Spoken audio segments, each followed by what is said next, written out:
In this quick video, I'll show you how you can get a reading progress bar on WordPress that you can customize the color of and the size. So when people scroll through your post, they're going to see the progress and how long they've got left to read.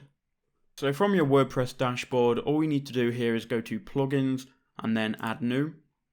And we need to search for a specific plugin. That plugin is reading progress. That should then bring up this plugin here, reading progress bar, which we can install now. And once it's installed, we need to activate the plugin.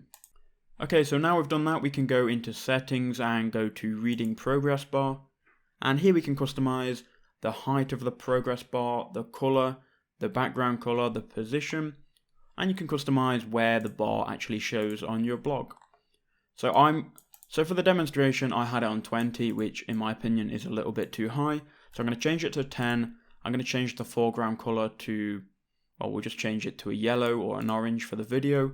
I'll leave the background color white. I'll leave the progress bar position at the top. And then here you can choose what pages you want the bar to appear on. So if you want it on the front page, check this. I just really want it on my blog pages, so I can choose blog page and I can select posts here and then click save changes. Now if we go to our website here and I click on a blog post here, when we scroll down, we're now going to get the progress bar. So that's all you've got to do to get the progress bar on WordPress. If it helped you out, please do leave a like and I'll see you all in the next one.